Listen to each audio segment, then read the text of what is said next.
TV에서 나오는 그 광고 멘트가 짧지만 굉장히 파급 효과를 줍니다. 그래서 어떤 멘트는 많은 사람들에게 오랫동안 이렇게 회자되기도 하죠. 아주 오래전에 니들이 게맛을 알아. 이 짧은 멘트지만 굉장히 강렬하게 임팩트 있게 사람들에게 이 말이 다가왔습니다. 그래서 이걸 패러디해서 니들이 뭘 알아? 니들이 뭘 알아? 뭐 이렇게 여러 가지로 이렇게 표현을 하기도 했습니다. 많은 사람들이 게를 먹어보았지만 그 게의 참맛을 너희들이 아느냐? 이것은 게를 먹어보지 못한 사람이나 또 게를 먹어본 사람이나 다 해당되는 겁니다. 게를 먹어봤다고 해서 정말 진짜 게의 맛을 아느냐? 여기 진짜 맛있는 게가 있다. 그 멘트는 생각나는데 뭘 광고했는지는 제가 모르겠습니다. 그러니까 예를 들면은 니들이 예수 믿는 행복을 알아? 그러면 믿지 않는 사람들뿐만이 아니라 그냥 교회를 다니고 있는 많은 교인들에게도 해당되는 말입니다. 예수 믿지만 예수 믿는 것이 정말 얼마나 복되고 얼마나 행복한 일인 줄을 정말 아느냐?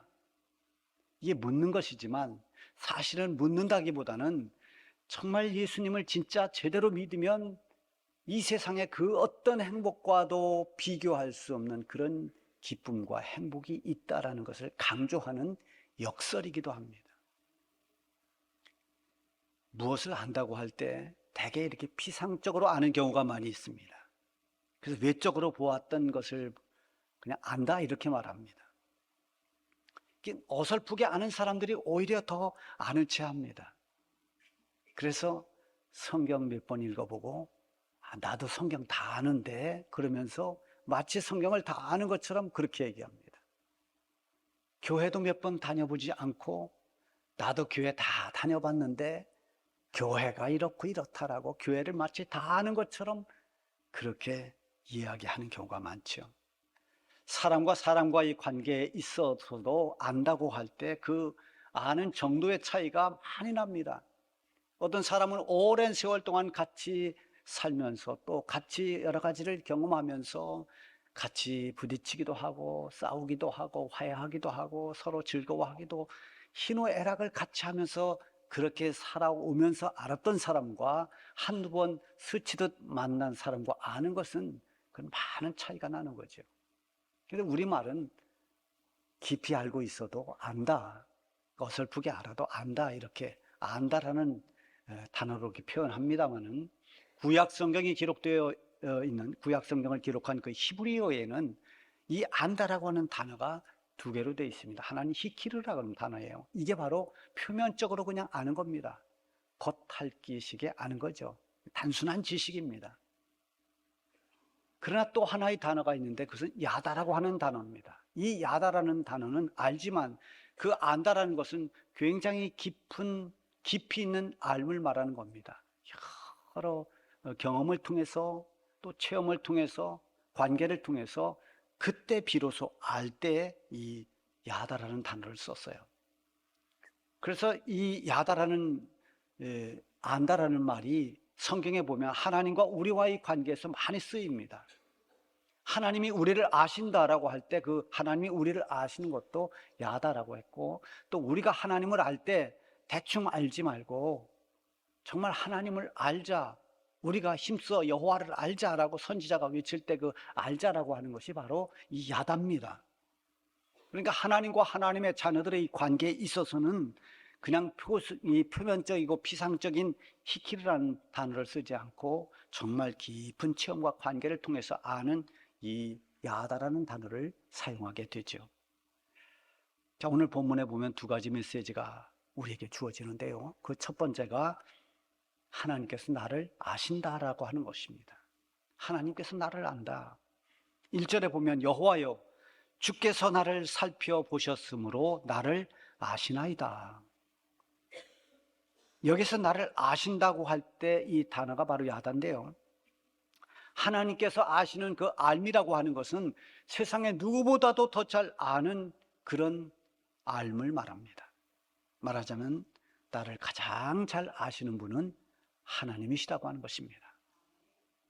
왜 그럴까요? 하나님이 모든 우주 만물뿐만 아니라 인간을 창조하셨기 때문입니다. 나를 지으신 분이 하나님이시기 때문에 그렇습니다. 그러므로 하나님의 피조물인 내가 하나님을 회피하거나 하나님을 피해 도망가거나 하나님을 속이거나 할 수가 없습니다. 결국 나의 모든 삶이라고 하는 것은 하나님의 손바닥 안에 있는 것입니다. 우리가 부르는 복음성가 가운데 내 이름 아시죠? 라고 하는 찬양이 있어요. 나를 지으신 주님, 내 안에 계셔. 처음부터 내 삶은 그의 손에 있었죠. 내 이름 아시죠? 내 모든 생각도, 내 흐르는 눈물 그가 닦아주셨죠. 그렇습니다. 하나님 우리를 아십니다. 나를 아십니다.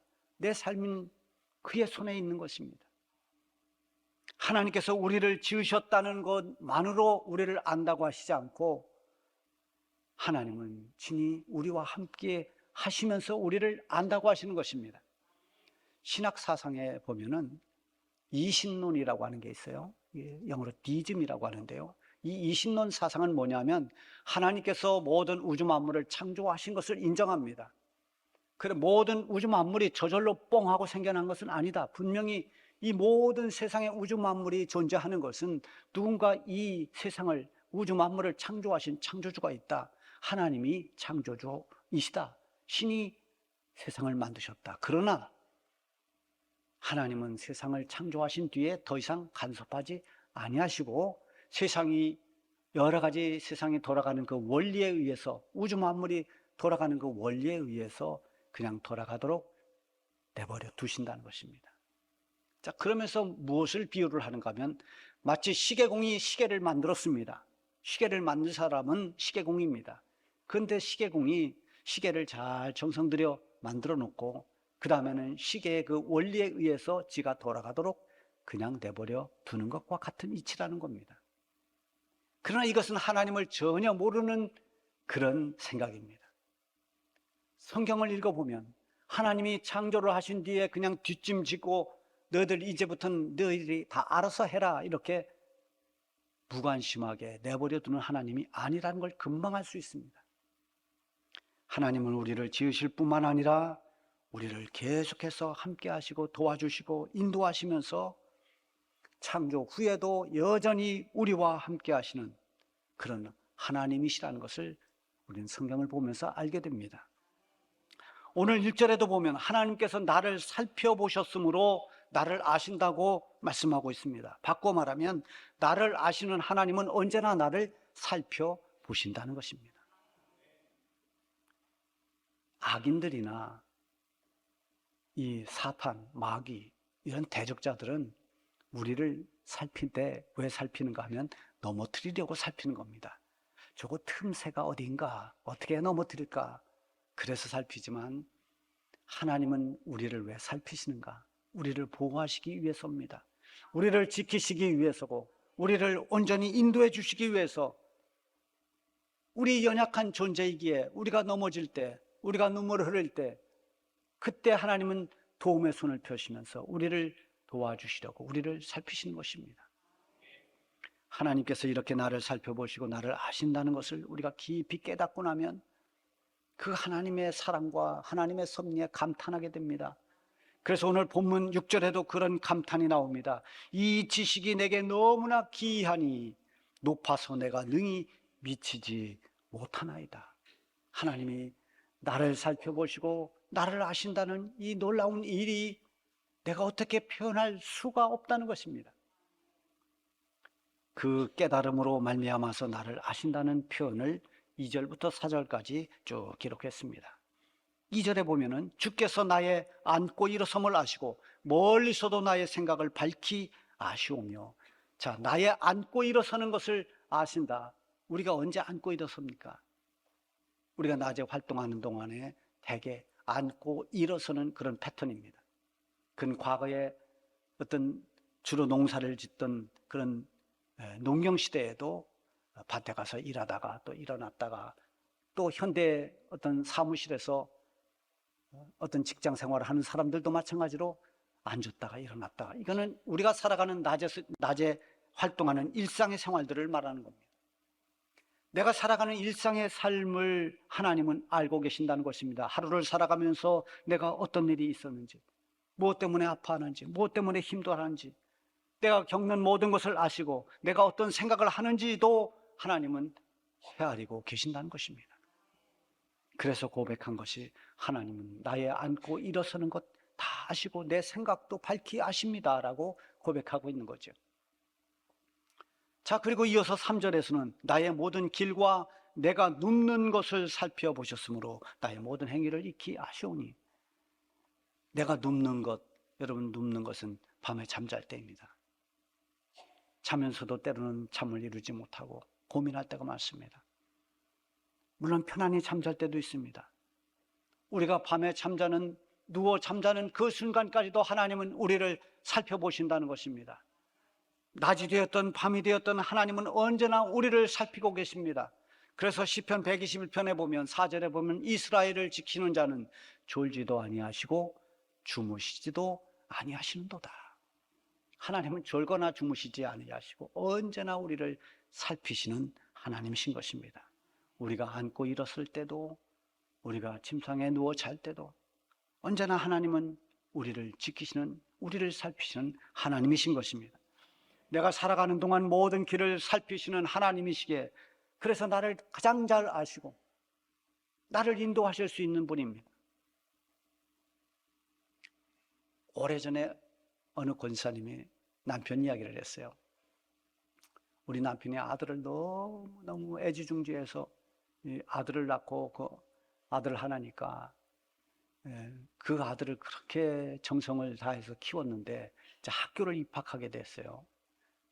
시골에서 학교를 다녀야 되니까 학교 가는 길에 혹시 무슨 일이 있을까. 그래서 눈이 내리면 새벽에 일찍 아이가 학교 가는 길을 먼저 갔다 온다는 겁니다. 가다가 무슨 돌부리가 있다든지 하면 그런 걸 다 치우고 그러고 온다는 거예요, 새벽에. 제가 그 이야기를 들으면서, 야, 저런 분도 있구나. 나는 아버지 역할을 이거 제대로 못하나. 저는 처음에 개척하고 우리 아이들이 이렇게 주변에서 얼찡거려도 눈길 한번 안 줬습니다. 왜냐하면 저 목사 아들이라고 이런 생각을 할까 봐서 그랬던 것이 나중에는 이게 잘못된 거구나. 나중에는 후회를 했습니다. 그럴 필요가 없어요. 저 예배 끝나고 우리 딸이 가면 딸 잘 가 이렇게 할 수 있습니다, 지금은. 근데 그때는 그랬어요. 그런 말을 들으니까 이해가 안 가요. 그런데 그렇게 애지중지 학교 가는 길까지 눈길에 다치지 않을까 왔다 갔다 먼저 한 그 아버지와 아들, 그 아들이 이제 청년이 됐어요. 청년이 되니까 얼마나 둘 관계가 보니까 서먹서먹한지 말도 잘 안 합니다. 대화도 별로 없습니다. 그래서 사람이 사람을 살펴보고 도와준다는 것은 한계가 있구나. 부모가 자식이 어릴 때는 다 살펴주지만 장성하고 나면, 그래서 부모가 늙으면 이젠 자식이 부모를 살펴야 되는데 이제는 때가 그런 걸 기대할 수 없는 때가 됐습니다. 어떻게 됐든 말하자면 사람이 사람을 살피는 일은 한계가 있다는 것입니다.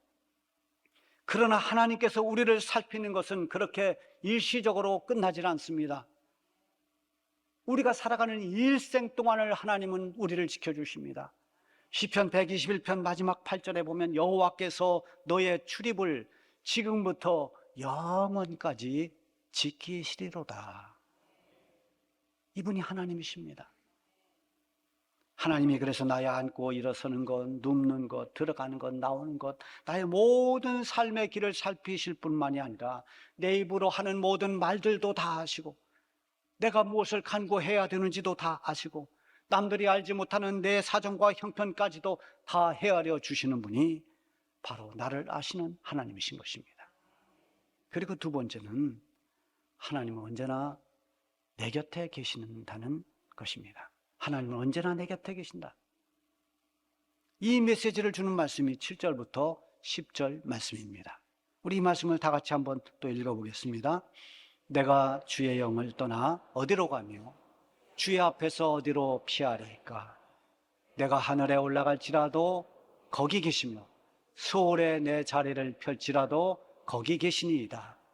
내가 새벽 날개를 치며 바다 끝에 가서 거주할지라도 거기서도 주의 손이 나를 인도하시며 주의 오른손이 나를 붙드시리이다. 아멘. 하나님의 자녀는 하나님을 떠나서 피할 곳이 없습니다. 도망갈 데가 없습니다. 왜냐하면 하나님이 계시지 않는 곳이 없습니다. 언제 어느 곳에 어떤 상황에서도 내가 있는 그곳에 거기에 하나님이 계십니다. 내가 있는 자리 거기에 하나님은 언제나 우뚝 서 계시는 것입니다.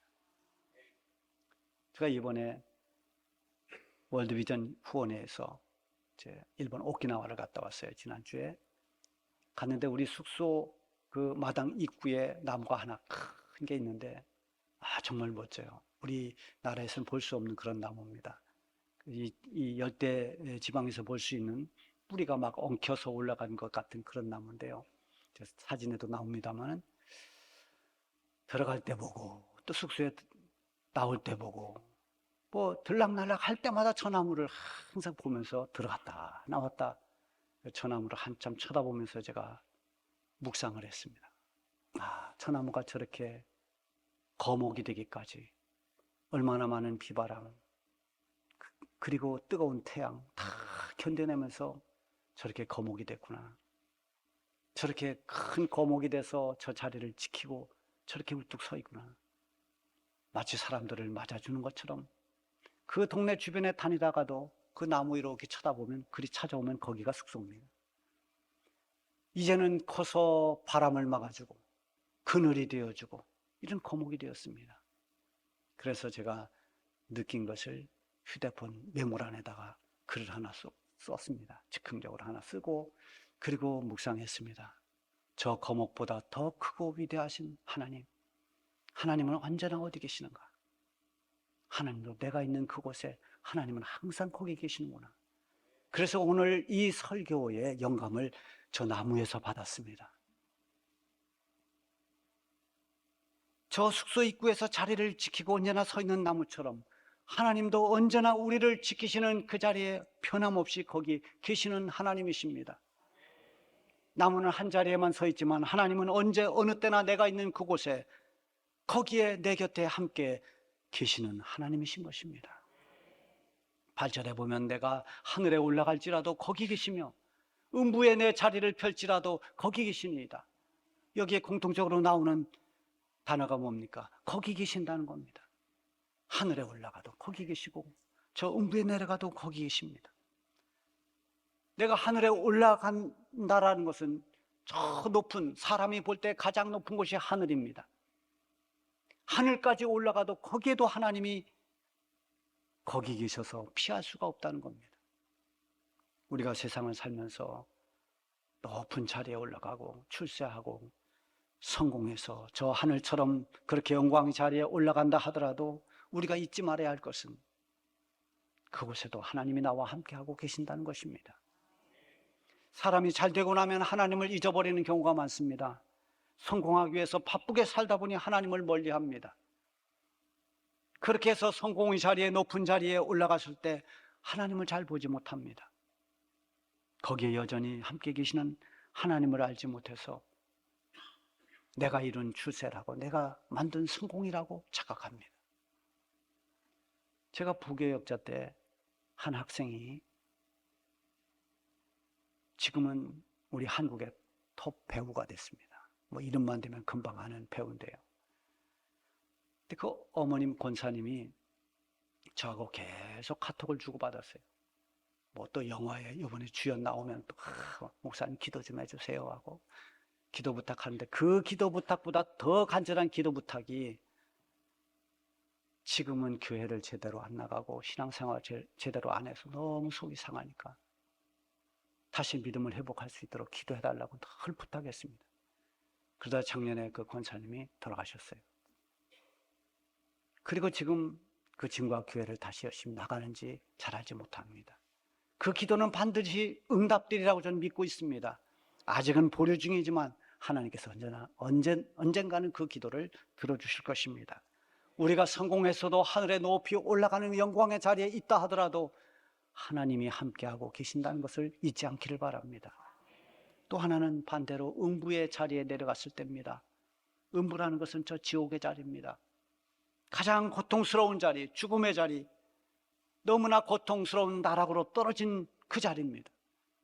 우리가 절망의 나락에 떨어졌어도 하나님은 거기 계시는 하나님이십니다.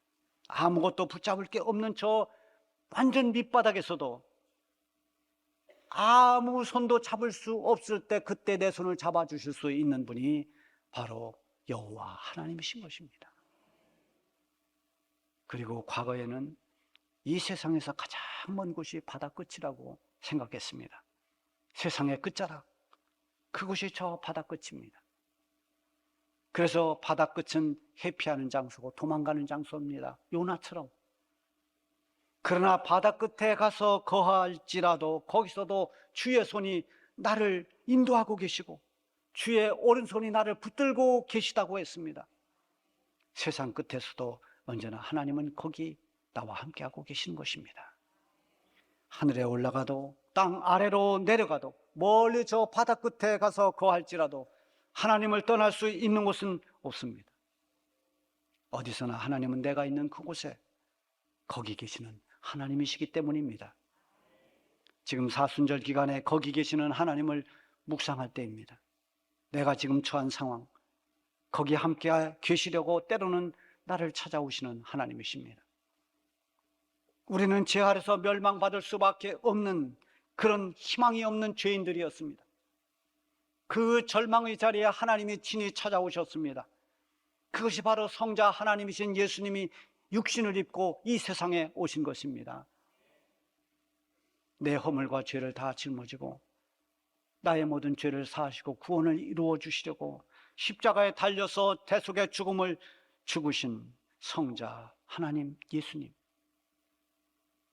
그 예수님이 나를 위해 희생되는 자리, 거기 십자가에 달리신 하나님이 예수님이십니다. 그렇게 우리의 구원을 이루신 주님은 지금도 우리가 있는 곳에 거기 함께 계시는 분입니다. 그래서 예수님의 또 다른 이름이 하나님이 우리와 함께 계시다라는 임마누엘입니다. 에스겔 48장에 보면은 하나님의 백성들이 사는 예루살렘 성읍의 각 문들의 이름을 쭉 지파 이름별로 쭉 그렇게 정해줍니다. 그리고 마지막에 보면은 그 성읍의 이름을 그 후로 여호와 삼마라 했다. 여호와가 거기 계시다라는 뜻입니다. 하나님의 백성들이 있는 거기에는 하나님이 계십니다. 하나님은 나를 살피시고 나를 가장 잘 아시는 하나님이십니다. 하나님은 내가 어디로 가든지 어떤 형편에 있든지 항상 내 곁에 계시는 분입니다.